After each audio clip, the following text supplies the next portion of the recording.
Watch out, this podcast may contain adult content. So, if you're not a mature audience, maybe go audience somewhere else.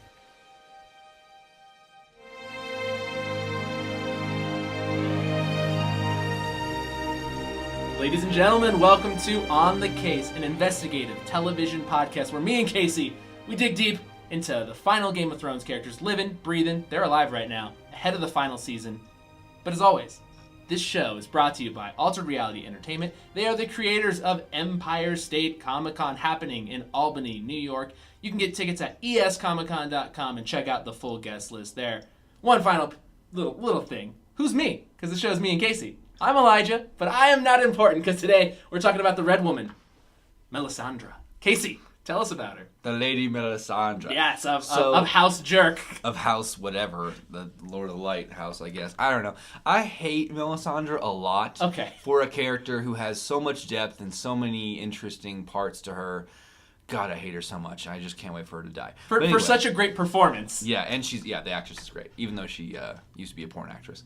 So, what? Is that real? Uh-huh, yeah. That's crazy! I didn't know that! Her and Shay were both porn actresses first. Before Game of Thrones. Cool. Yep, Cool. Yeah, Game that's why she's so comfortable with nudity, even if it's like birthing a shadow baby. Okay, so, yeah. The more you know. Yeah. I did not know that. Ironically, I don't know a lot about Melisandre because she's sort of a mysterious character. When we first meet her, she's serving Stannis, and we know that she's powerful in the ways of magic, and she serves the Lord of Light, who is supposed to be a figure of good against the great other or the power that fuels the White Walkers. There's other red priests and priestesses that we've seen throughout the show. They seem to be good for the most part. Yeah, it's that gray area good, but it's if this ice power that fuels the White Walkers is evil, then the Lord of the Light through fire is good. And when you bring people back with ice, it's bad. But if you bring people back with fire, like Beric and Jon, it's good. They can still be them. Like they're not a hive mind weird thing. So fire whites and ice whites, it's very confusing. But also, people that serve the Lord of Light don't always do the best things. So it's kind of hard to know if he's all the way good because he definitely asks for some weird shit. Because there's not like a really defined power set. Because Thoros of Myr could bring back with a prayer, a drunken prayer, but then like he never talked about having like flame visions in the same way that the Red Woman was doing. All these flame visions. So it's like the power set really isn't defined? They definitely have them because they told the Hound how to have one in the last season, and he had one. Yeah. So the power is definitely there, and it's got the power of foresight because you can see things into the future, but he doesn't give you all the answers or spoon feed you everything. So the Lord of the Light's very confusing. And so did Thoros have? Is that what Thoros was doing? He was doing a fire vision thing for the Hound, and so I guess is that just a part of the power set? Fire visions? I don't think he made him. I don't think he made it happen. I think he just told him to look until he saw something. Interesting. And just believed that the Lord of Light would show him. Okay. To make him a believer because he was talking about them being crazy. Okay. Yeah, and as far as we see people that serve Lord of the Light, Kinvara is the other red priestess, the one that's in Essos. In Essos, that Tyrion bumps into. Yeah, he gets her to kind of talk with and help him lead the people in Daenerys' absence and make them all believers that she is going to save them and whatever so they don't turn on them and riot through the city. And she seemed really weird and mysterious, but also everything she did was pretty much good. She did what she said she was going to do. So where are they getting their orders from? Because I've long thought in my head that just the voice that talks to Varys when he's getting cut. Yeah, when he's getting cut is probably the voice of the Lord of Light. Yes. Maybe is what I would guess. I would assume so. Because they always say, they said something to the fire and a voice spoke back. Okay. And unless they're using it as some sort of way to communicate with other red priestesses, that voice has to be otherworldly, like the Lord of Light. That'd be so dope if it was just a way to communicate with them. It's when freaking which Harry Potter is it when Gary Oldman's in the fire and he's just the volcano mouth voice. Oh, that'd be cool. Yeah, just is that Goblet? I think it's Goblet. They have they're talking through fireplaces. They kind of have that in Game of Thrones in the books, but it's different. It's these lamps and stuff or these candles. Okay, so let's get back to the Red Woman. Yeah. Okay, so on a few levels, she's a hot human and the hottest human. I mean, as far as Game of Thrones goes, her body is warm in general, and then also she's very attractive. She's a sexually attractive woman. She's a pretty lady because it's part of what she uses her powers to be. Yeah, which is interesting because there's that last shoe that dropped She's like 400 years old? She's 400-ish years old, as far as the showrunners have said to us, and the actress herself said that on her social media, and after the first episode aired. And that was kind of a bombshell for people because no one knew what that necklace was about. It was just a way to channel her powers or just look cool or whatever. Yeah, but it's like almost like a memory charm or like some sort of like... It's bewitched to give her... Yeah, visual... Yeah, it changes her appearance and makes her look like this young, beautiful, hot person that can, seduce people and get her way. And also people just, don't generally want to murder people that look like that. Unless you're Joffrey, I guess. But, yeah, and then Kinvara is the same way. The other Red Priestess. She's beautiful, very busty and whatever, and sort of bewitching to look at. So you wonder if they all kind of do that. Because they've been around for like 400 years, but they also... Yeah. There's rumors that she's much older. Melisandre, because Melisandre has been foiled by her visions so many times, she's not really a reliable source anymore. And that's why Stannis is dead. That's why a lot of people that have followed her to their death. And she has to live with that, but she has almost no remorse because she's so old, she's seen probably thousands, millions of people die, and she doesn't care because she's just there for a purpose. But she doesn't really know how to fulfill her destiny yet. Yeah, because it seems like the Lord of Light's really he's redacting a bunch of documents when he's sending you marching orders because Thoros it seemed like he was very flimsy in his faith or very light. He's not an avid Red Priest. He's just kind of it's a thing I kind of believe in, I guess. And he's just drunk and he just revives Beric. So I don't know. He's strong in his powers, but he's a little flip-floppy with his allegiances and stuff. But Thoros is interesting because when you first hear about Thoros, he's supposed to be this crazy drunk that people think is just he knows some cool parlor tricks. He lights his sword on fire. That's cool. And he stormed Pike with Ned and all them back in the day. And that's just they just think he's silly. Until you start to see what the Red Women can do, you don't really believe the Lord of Light is a real thing. Because the Seven are believed by most people, as are the old gods. And the Seven actually have more followers than anybody else, but the Seven never do anything, right? They're not there's until not the Sparrow magic. Rose up, Yeah, but there's no magical abilities, but the old gods are in the weirwood trees, and they get Brandis powers and warging and all that, and the Children of the Forest and the Fireballs. And then you've got the Lord of the Light over here that revives people and does all this kind of stuff. So it's kind of crazy to see what she can do. It's just that she's not great at it. And she had to work really hard to do something that Beric does when he's drunk, you know, to revive Jon. She had to cut his hair and do a whole salon spa treatment on him to get him to come back. And then she still thought she didn't do it right. Are there any royal balls around to be leached? She's yelling out off the battlements, just hello, I need some royal blood from. And to be fair, that might have only worked because he already had some in his veins, right? Because he's part Targaryen, as we know now. So that heck of royal blood. Yeah, a lot of it. So I don't know. I think it's funny that she is so powerful, but also so terrible at her job. Her visions are muddy. She never knows what she's supposed to do, but she acts like she 100% always knows what she's supposed to do. Okay, so kind of in keeping with what you're saying, she's bad at her job. She was last seen fleeing Westeros because she didn't want to bump into Jon and Davos, but then also she wanted to go back to Essos for some kind. It seemed like she had a purpose in going back to Essos to either bring something back with her to Westeros, because she does say that she's coming back because she has to die there in this country. So there's that she says. So she's kind of foretelling her own death. But we last see her, tail between her legs, fleeing. So we both think she's coming back, right? Yeah, I think, again, you can't trust her prophecies because they're so shitty and muddled. So it's she says, I have to come back here and die, and she's going to leave. So I think she's going to come back. I don't think that the things she's saying are going to happen the way she thinks they're going to happen. And that's why I think she might die in some kind of weird sacrificial way where it's actually her on the pyre. The Shireen pyre. Yeah, and instead, because maybe she's been misinterpreting it. Instead of sacrificing other people, she was supposed to sacrifice herself or something. Gotcha. I think she's going to go back. I think they talk about when they first see the Red Priestesses talking, it's when Tyrion is with Jorah and them in Volantis.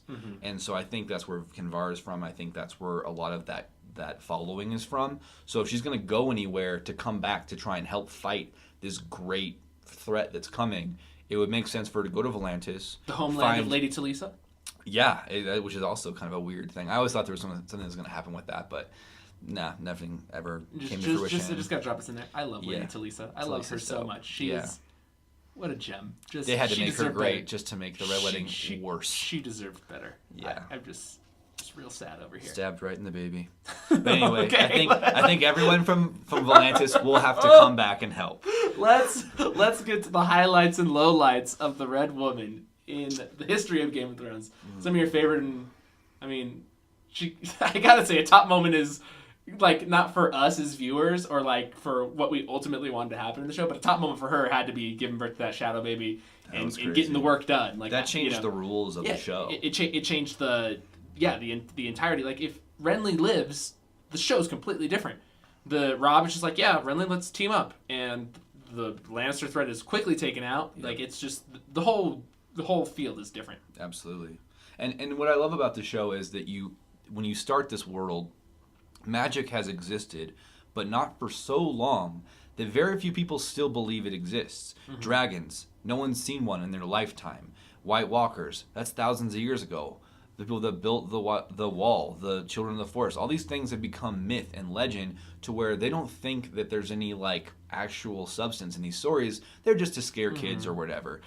But when you see that shadow baby come out, that is another level of magic we had not seen. Like, the first season ends with the dragons coming to life, and you're like, oh, wow. That's the first magical, like, magic is coming back. Real, yeah, you've besides got the red working, rock, yeah. And you got the red comet coming across the sky. It's like a rebirth of magic is coming back into this world. And when you see this, you realize that means good things and bad things. Yeah. All kinds of levels of magic we don't even know about yet. Yeah, the House of the Undying guys start getting more powers at that point. Yeah. They're, like, multiplying, like, you see the White Walkers for the first time. Yeah. It's a big deal. So it's an awakening. It's definitely an awakening, and I think she's part of that spiritual awakening of the world as far as magic is concerned. So I remember when she was leeching Gendry, she said certain names, and all those people are dead now, right? They are. Yeah. Yeah. So, it was Robb Stark. It was the usurper Robb. It was Balon Greyjoy. Balon Greyjoy. He got killed, and it was Joffrey. Yeah, and they all died. And I think in that order. No. Maybe she said Balon last, but yeah, I think Balon they died, and they it worked. So in a weird way, did it work, or like were those people always gonna die? That's the thing that's so dicey with her powers. That's why it's great, because you never know. Like, her powers seem so ridiculously like there sometimes, and then other times it seems like you can't trust her at all. Yeah, it's like did she influence it with her powers in any way? Like, were they cursed to die, or like because you feel like Olenna's always gonna do what she does to Joffrey because she didn't want her granddaughter to like end up with him. Yeah, and then the same thing with Robb. Does it change things or not? The Boltons were shiesty. Like, they were gonna pull that move. Like, I feel like the Boltons and the Freys were gonna get together and do that no matter what. Worst houses. Yeah, absolutely. And then, but like, there are moments that I love with her too, where she shows her magic ability in small, subtle ways. And one of my favorite moments is when she's talking to Jon Snow when he's Lord Commander. And they're having this talk, and he's kind of disagreeing with her. I forget exactly what they're talking about. But at one point, as she's about to leave the room, she says, "You know nothing, Jon Snow." Just like Ygritte did. Yeah. And it's this weird, like, thing, this knowing smile like she wears. She has the sight, or she may have seen, like, a vision of... Yeah, so, like... Yeah, she knows more about him something to kind of, like, make Jon be like, oh, this person is legit magical or something.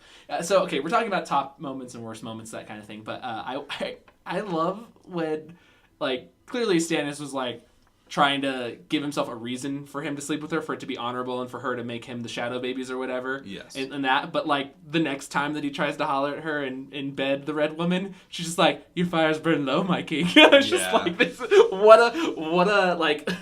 She lobbed the shade grenade right into Stannis' face. Can I get some Lure Light Viagra real quick? Yeah, or what? like, help me out. Yeah, I need my fires to burn bright. Help me out, man. Yeah. Another great moment. Do you need to light my junk like it's a pyre? Like, let's go. Oh man, that's so funny. I really like to, and this might actually play into how her ending plays out. Is she's on a very particular list with only a few other people that Arya may or may not have written. Yeah. Because when she meets Arya and she takes Gendry and she's like fighting it and she's so mad, and she looks at her and says something along the lines of, "I see in you anger and 1,000 eyes looking back at me, eyes you'll close forever." Yeah. I don't know if it was 1,000 eyes. It was a lot of eyes. And she's on that list. So if she has to die in Westeros and she's on Arya's list, and she's also said, "We will meet again," that tells me a lot. That tells me that she's going to meet Arya again. Arya's obviously an extremely skilled murderer. A murder bot. Yeah, she's straight up the murder bot. She's not afraid. So if it's not going to be Sir Davos that gets to, extinguish her light, it might be Arya's. So I don't want to, like, root for a child to be murdering, but also... She's not really a child anymore. She's a faceless man. Okay. She's a man. Arya's a man. A faceless man now. She can be whatever she wants to be. Any other favorite or least favorite moments for... Oh, man. I mean, watching her weasel her way out of things just makes my skin crawl because she deserves to die. And every time she tries to help somebody, she ends up screwing things up. Like, the only good thing about her not dying is that she was around to revive Jon. I love that elevator scene where she was like, "Yo, Jon, you a virgin?" Because she was, like, trying to... Oh, man, I know. Trying to get up on that Stark there. She was really trying in an elevator. That was such a funny scene to me. I was just like... It was. Yeah, she has some weird, awkward scenes with people, especially with, like, any young guys who are just, like, immediately put in an uncomfortable position because of how attractive she is. Yeah. And then they're like, "I've never seen a chick look like that before, like in the North or whatever." Yeah. And he also likes redheads, so... Yeah, and then in hindsight, without, like, her being 400, like, she's just, like, maximum cougar. Like, she's a dire cougar is what she is. Yeah. Dire cougar. She's, like, 400-year-old. She's got her skills, like, honed, I mean, over a long playing time. all these dudes like fiddles. Like, that's easy. Like her... She's incredible. Her superpower is just, like, all these dudes are idiots around her, and I love it. Absolutely. They just, like, all these great men are just, like slobbering morons. Yeah. As soon as she throws them titties out. Okay. Truth, all right. So I think we got through her best and worst moments. Yeah. All right. So I don't think either of us live in a world where we see a happy ending for her. But if we had to imagine it, what is her happy end? Well, she doesn't deserve a happy ending. She's a bitch. But but if I guess a happy ending... To be clear, ending, the character. We love the actress. We love it. It's the same thing with Cersei. It's the same thing, like, I know people yell at Lena Headey on the streets that she's a bitch, but it's just because she does such a good job. Yeah, she does such a good job with the character. We're like, we hate you, but, like, I love you as, like, the character, but also... The guy who played Joffrey is a great person in real life, but, like, that's a testament to how great their acting is. What a garbage human in the show. You're just like, oh, gosh. No, I think if you had to say a happy ending for Melisandre, it would be that for once in her entire long-ass, decrepit life... she was right, and she does some major thing. People are like, I don't know, she's been wrong before, and it turns out to be the thing that actually saves the whole world, or something like that. Like, maybe she has to make some kind of crazy sacrifice that we don't want to see, maybe like Gilly's baby, because he was supposed to be sacrificed to the White Walkers. Maybe he's like the last White Walker that was supposed to be sacrificed, and that's why they're coming. So she's like, oh, let's sacrifice him, but it works.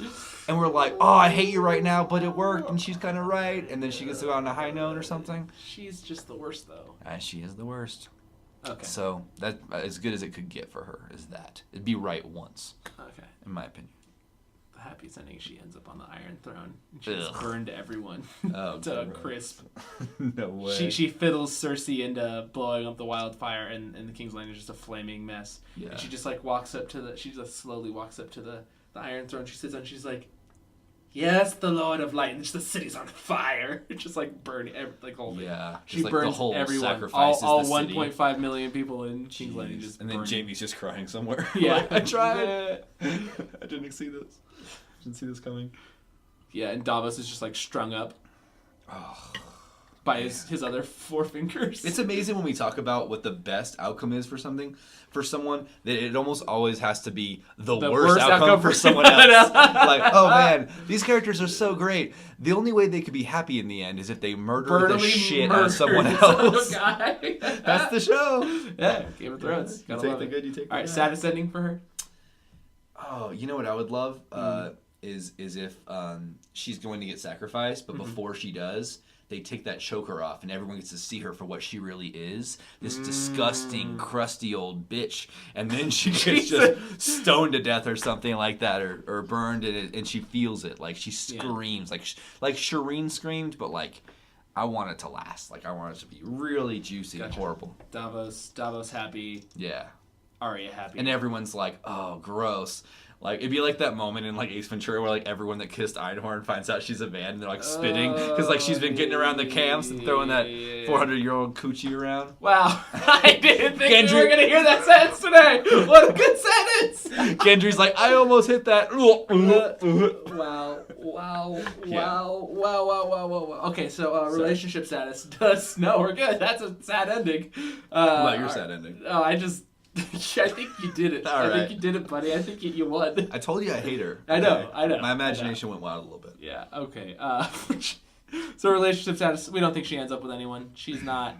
No. Yeah, I think she sees men and women as things to be manipulated for power and for gain. Absolutely. And to ultimately move forward her agenda of the Lord of Lights. Yeah. You know, and I think the emergence of Azor Ahai. Yeah, and I think that's what makes her a great villain is she sees herself as a hero. She's not doing it to be evil. She's doing it because she does think that what she's doing is going to save the world some way. She's not like... Once it's been saved, I don't think she'll really have anything like that. And she'll be so old, and like I think she'll just let herself die if she doesn't get killed. She's not maleficent. Like, so like maybe she'll take off the necklace and throw herself into like the freaking like off the cliffs in the Vale or something like that. And she'll just throw herself into the water or something like that. Could be. Yeah, I mean, like we don't know anything about her beginnings. So like, what if she's lost people over those 400 years, and that's why she's so callous when she has to sacrifice. So she's like, yeah, but it's one fucking person. Like, but to us, it's like, oh no, it's an adorable little girl. Yeah. Like, yeah, but to her, it's like I've been around for a long time. I've seen a lot of adorable little girls die. So yeah, she's not horrible. She has a different perspective on things because of how old she is and absolutely and her agenda. Yeah. Definitely. You just gave me a really funny idea. Okay. We've been talking a lot today about because we did Davos before this episode. And we've been talking about the Red Woman. What the place where Littlefinger is from? What kingdom is that? Is that in the Vale? Is that in the Vale? Fingers. It's kind of like in the Riverlands. I think that's why he's warded. Why he was with the Stark girls or the Tully girls? Tully girls. Yeah. Yeah. So what if they make Davos the Lord of the Fingers? That'd be great. Yeah. Oh man. I just had to drop that for you. That is so silly. That is some fan service. That is the dumbest. That is the dumbest thing.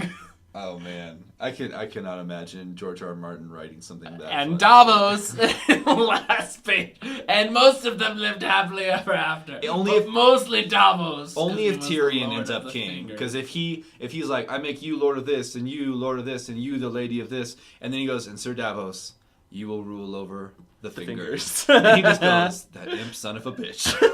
That'd be the funniest cut to black ending of all time. Terrible. Oh my gosh. See, that's the sad ending. We've come up with it. There's my sad ending.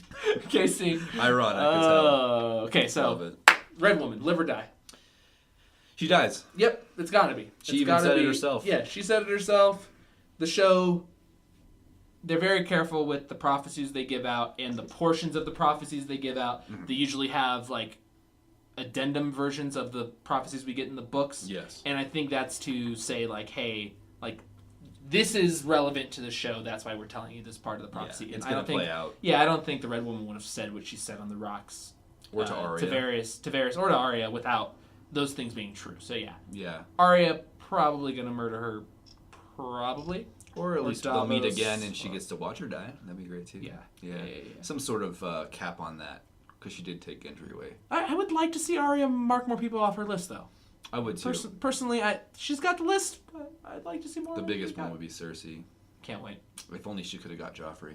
That would have made her the happiest. I know. Okay. So we both think Red Woman's going to die. Yes. For sure. She's not Azor Ahai. She can't be, right? No, but because she's been searching. In a weird way, I kind of want her to live to see who is, because it's such a big part of her story is serving the Lord of the Light and trying to figure out. And she thought it was Stannis for so long, and then she meets Jon Snow, and she's like, "Oh shit, it's Jon." I smell a lot of King's blood around here." Yeah, that just shows how stupid she is too. Like she thinks about Azor Ahai like 20 hours a day, and then she's sitting right next to like the most likely Azor Ahai King's blood full guy, and she kind of senses it. Yeah, we don't know how it's going to get out, if it's going to get out. Like they don't have Twitter in Westeros, so it's like not like Sam's like, "Yo guys, I got the hot gossip." Well, if there was a Twitter, it'd be the Lord of Light's fire you're visions, right, I guess. It'd be like that's like what's trending right now. Gotcha. So any other theories for the Red Woman, because we've kind of been touching on them, bouncing around? I think because they showed us how old she is, that has to play out in some way. Okay. And maybe she's someone from the past or knows someone from the past that's been dead for a long time, so she can speak for the dead in some way and put closure into someone else's backstory. Or, like I said before, we just get to see her exposed, and then everyone's like, oh, wow, and like, it'd be kind of a weird... Also, because she's so old, maybe she can corroborate the John, Lyanna, Rhaegar stuff, because maybe she was around. Who knows? Like maybe she was at the tournament with the Laughing Knight. Maybe she was... Yeah. I don't know. She's like one of the only people who's... I think that's going to be for Howland Reed to do, if they even need it. Because like you said, like they have Sam, they have, you know, the brand visions. Like, how many pieces of evidence do you really need? And then it so well explains so many things. Ned Stark, this honorable man, but he brought home a bastard child. Like, people would have been like, man, of all the people I thought would have a bastard child, I did not think it would be Ned Stark. But then, like, him protecting her, and of course he would do that because Robert finds out he's murdering that baby. Yeah. And he doesn't want his sister's dying wish to be not fulfilled. It would divide the country again. He made a promise. Yeah. He made a promise to her, so he's going to uphold that. Yeah, I don't know. If she's from the past and she could shed light on something from the past to be really cool, it could be something like that relates to Jon. It could be something that relates to the Mad King. Maybe she was like, maybe she had a different choker that didn't make her a hot chick, but made her like... A Kingsguard. Someone who was whispering in his ear. And that's where the visions came from. And that's why he went crazy. And she would love to burn them all, right? So, I don't know. It makes some kind of full circle thing like that. She pulls off her necklace. Yeah, it was me all along. Oh, old man Wiggins. I would have got away with it, too. Went for Brandon's goddamn visions. If not for you Starks. Yeah. You Stark kids. Oh, on that note, let's end this podcast. Who are we going to talk about next time? I don't know. I kind of feel like Theon is... Theon. You want to talk about Mr. Greyjoy? That sounds great. The next one? All right, so we'll talk about Theon Greyjoy next time we record a podcast. But as always, this show, On the Case, television podcast, we are brought to you by Altered Reality Entertainment, and they make a show called Epic Comic-Con. That is a Comic-Con, a convention happening all the way in New Jersey, in Atlantic City, New Jersey, in a casino, the Showboat Hotel Casino. Lou Ferrigno's going. You should go, too. I think you should go. EpicComicCon.com. Check it out there. Other than that, I think we're out of here. Yep. We did it. See you guys next time. Yeah. Hopefully there's music. Insert music now. Boom. All right, bye, guys.